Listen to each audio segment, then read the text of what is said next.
महाराष्ट्र नवनिर्माण सेना पक्ष स्थापनेपासून एक भूमिका आमची सुरुवातीपासून कायम राहिली आहे आणि आजही ती कायम आहे, पुढेही ती कायम राहणार. आणि ती भूमिका म्हणजे या आपल्या शहरांमध्ये असलेल्या मोकळ्या जागा, ज्या खेळांसाठी जी मैदानं आहेत किंवा बागांसाठी ज्या काही जागा ठेवलेल्या आहेत, आणि ह्या जागा, या जागांवरचं आरक्षण, असलेल्या बागा, असलेली मैदानं किंवा पडलेली आरक्षणं, या सगळ्या गोष्टींवरची ही हलवली जाऊ नयेत. तिथे त्या मोकळ्या जागा असल्या पाहिजेत. कारण ह्या मोकळ्या जागा, ही मैदानं, या बागा ही या शहराची फुफ्फुस आहेत, ज्याच्यावर त्या मोकळ्या जागांमध्ये आज संध्याकाळी लोकांना फिरायला जागा नाहीत, मुलांना खेळायला मैदानं उरत नाहीत. आणि ही कुठेही तुम्ही त्याचं रिझर्वेशन हे तुम्ही काढू नये अशी सुरुवातीपासूनची भूमिका असताना आज महानगरपालिकेमध्ये सत्ताधारी शिवसेना पक्ष आणि त्याचे इतर मला असं वाटतं भाजप वगैरे सगळेच असतील,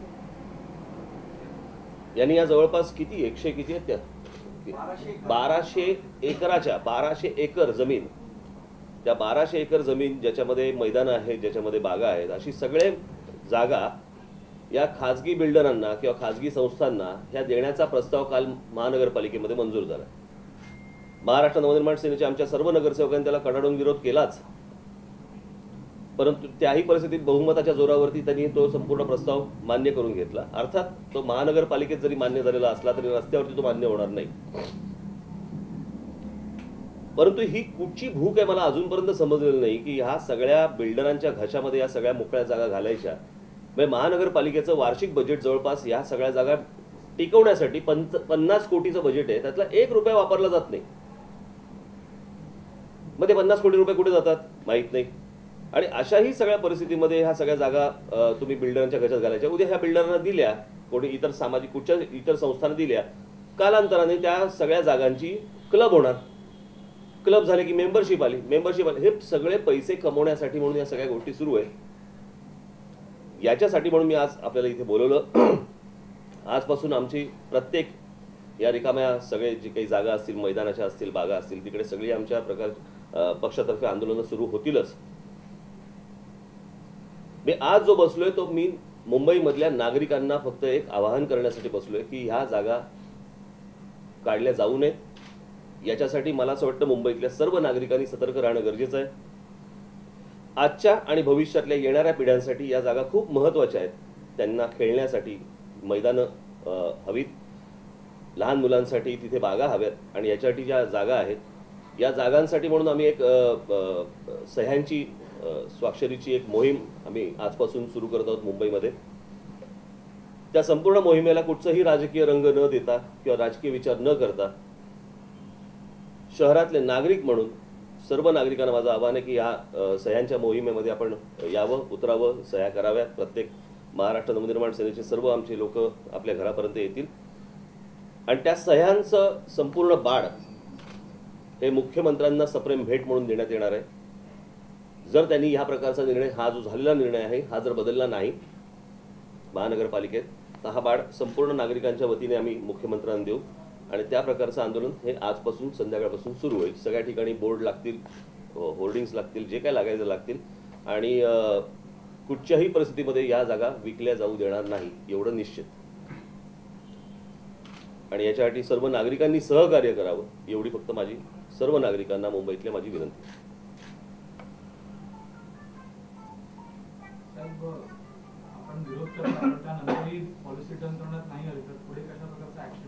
पुढचं पुढे कळेलच ना. आता सगळ्या ऍक्शन आता कशाला सांगायच्या. मुंबई भाजपचे अध्यक्ष आशिष शेलार यांनी याचा विरोध केला होता, सांगितलं होतं की हे होऊ देणार नाही, पण आता झालेलं आहे, ते काही बोलत नाही. तर यावर मला असं वाटतं राज्य सरकारला जे काय आम्ही जे सांगतो ते राज्य सरकारला निश्चित कळेल की आम्हाला काय म्हणायचंय.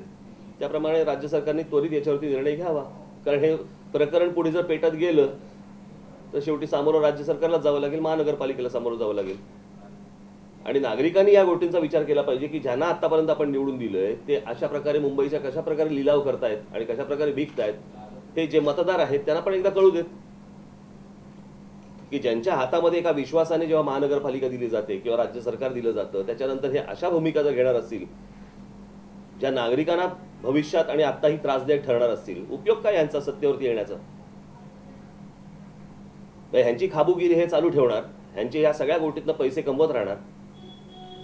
हा साधी गोष्ट. आता नाशिकला की महानगरपालिकेचं एक बजेट असतं, आपण समजू शकतो बरोबर. त्याच्यावरती असलेल्या जागा जर समजा मेंटेन करता येत नसतील तर आज मी CSR फंडवरती मी अनेक लोक तिकडे आणले, अजूनही आणतोय. आणि त्यांचा काहीही संबंध नसताना ती लोक जर समजा तिकडे येऊन जर या जागा जर मेंटेन करत असतील, काय हरकत आहे. आणि असे धनदांडगे तर तुम्हाला मुंबईमध्ये तर अनेक मिळतील. पण त्यांना ते देऊन टाकायचं आणि मग कालांतराने त्याचा तो कमर्शियल त्याचा वापर ते करत बसणार, या गोष्टी चुकीच्याच आहेत. त्याच्यामुळे राज्य सरकारला मी काय बोलतोय हे राज्य सरकारला निश्चित कळेल अशी अपेक्षा आहे. नाही तर पुढचं पुढे आहेच सगळं. याच अनुषंगाने एक मुद्दा होता की महापौर निवासात शिवसेना प्रमुख बाळासाहेब ठाकरे स्मारक बनणं आता थोडंफार कठीण दिसते कायदेशीर प्रक्रिया. त्यामुळे गेल्या काही दिवसांमध्ये शिवसेनेनं रेसकोर्स संदर्भातील आपली जी मोहीम आहे ती खूप फास्ट केलेली आहे. त्यांचे नेते मुख्यमंत्र्यांना भेटतात किंवा सरकारमधल्या प्रमुखांना भेटतात वगैरे वगैरे असं सगळं सुरू आहे. तर या सर्व प्रकरणाचा, या पॉलिसीचा म्हणजे बाळासाहेबांचं स्मारक आणि रेसकोर्स याच्याशी काही संबंध दोन गोष्टी आहेत. बाळासाहेबांचं स्मारक झालं पाहिजे निश्चित, बाळासाहेबांचं मोठं स्मारक झालं पाहिजे निश्चित. परंतु ज्या नागरिकांच्या जागा आहेत, नागरिकांसाठीच्या जागा आहेत, तिकडे काय फक्त घोडे फिरतात अशाला भाग नाहीये. तिकडे रोज संध्याकाळी असंख्य मुंबईतले नागरिक हे तिकडे धावण्यासाठी फिरण्यासाठी जात असतात. त्यांच्यासाठी ते उघडं आहे मैदान. ते काय ते क्लबने बंद करून ठेवलेली गोष्ट नाहीये ती. आणि ज्या ज्या नागरिकांच्या म्हणून जागा आहेत बरोबर आहे, त्या जागांचा वापर हा नागरिकांसाठीच केला पाहिजे. तिथे दुसऱ्या गोष्टी येऊन चालणारच नाही. उद्या जर सगळ्या अशा प्रकारच्या जागा जर जायला लागल्या, बघायला नको. आधीच झाडं तोडतायत. ती काय कुठचा रोग झालाय आता रोग काय एकदम अचानक रोग कसा आला. काही तर इतके घाणेरडे वागतायत की ते त्या झाडांवरती ऍसिड टाकतायत त्यांच्या मुळांवरती, की जेणेकरून ती झाडं मरावीत म्हणून. इतक्या वर्षांची ती झाडं आहेत. मी समजू शकतो एखादा तुमच्या रस्त्याच्या मध्ये एखादी गोष्ट जर समजा येत असेल, मग ते झाड कशाला, मग त्याच्यामध्ये मंदिर आलं मशीद आलं तरी पाडली पाहिजे ती मशीद, ते मंदिर बाजूला केलं पाहिजे, ते झाड काढलं पाहिजे. पण तुम्ही जर अशा कुठच्याही नाही, एखाद्या बिल्डरला काहीतरी इमारत बांधायची म्हणून झाडं तोडत बसला तुम्ही. त्या मी परवा दिवशी रुईया कॉलेजच्या इकडे गेलो, सगळी झाडं मेलीत. अशी कशी मेली. एका बाजूला शहरामध्ये डेव्हलपमेंट मोठ्या प्रमाणात हे करतायत आणि अचानक झाडं मरायला लागली.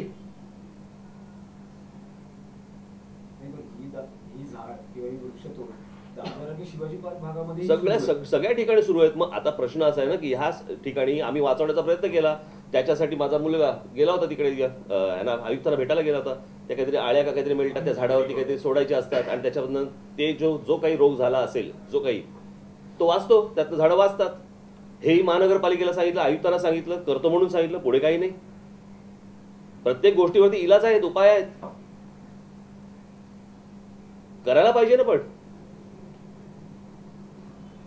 असो, मला असं वाटतं आजचा विषय मोकळ्या जागेसंदर्भात सर 9 जागा अशा आहेत काही शिवसेनेच्या बड्या नेत्यांना त्या मिळालेल्या आहेत, काही संस्था आहेत त्यांच्या.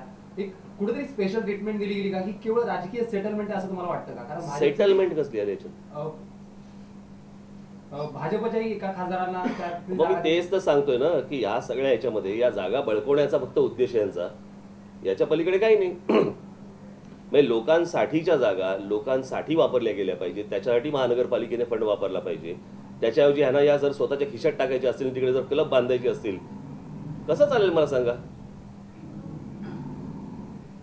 आणि याचा म्हणून मुद्दा एकच म्हणजे जो मी मगाशी प्रश्न विचारलेला की ही पॉलिसी आता आणताना रेसकोर्स संदर्भात जे एकूण जो सध्या बघा, रेसकोर्सच्या संदर्भामध्ये मी फक्त बातम्या वाचतोय.